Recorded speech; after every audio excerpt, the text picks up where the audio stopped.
11th standard Tamil இயல் 8 மனோன்மணியம் நூல்வெளி.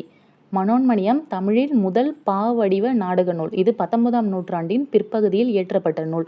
இந்த நூல் லிட்டன் பிரபு எழுதிய ரகசிய வழி என்ற நூலை தழுவி 1891இல் பேராசிரியர் சுந்தரனாரால் தமிழில் எழுதப்பட்டது. இது எளிய நடையில் ஆசிரியப்பாவால் அமைந்தது. இந்த நூல் 5 அங்கங்களையும் 20 களங்களையும் கொண்டது. நூலின் தொடக்கத்தில் கடவுள் வாழ்த்துடன் நீராறும் கடலுடுத்த தமிழ்த்தாய் வாழ்த்தும் சேர்ந்து இடம்பெற்றுள்ளது. மனோன்மணியத்தில் உள்ள கிளைக்கதை சிவகாமியின் சரிதம்.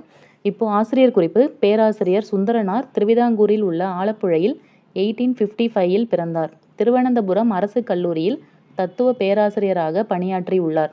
சென்னை மாகாண அரசு இவருக்கு ராவ் பகதூர் என்னும் பட்டம் வழங்கி சிறப்பித்துள்ளது.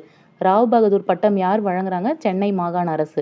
தமிழக அரசு இவருக்கு பெருமை சேர்க்கும் வகையில் இவருடைய பெயரில் 1990ல் திருநெல்வேலியில் மனோன்மணியம் பே. சுந்தரனார் பல்கலைக்கழகம் நிறுவியிருப்பாங்க.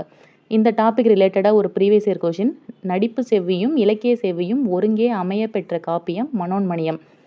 பேராசிரியர் சுந்தரனாரோட ஞான ஆசிரியர்னு ஒருத்தர் இருந்திருப்பார். அது ப்ரீவியஸ் இயரில் கேட்டிருக்காங்க. சுந்தரனாரோட ஞான ஆசிரியர் யாருன்னா சுந்தர சுவாமிகள்.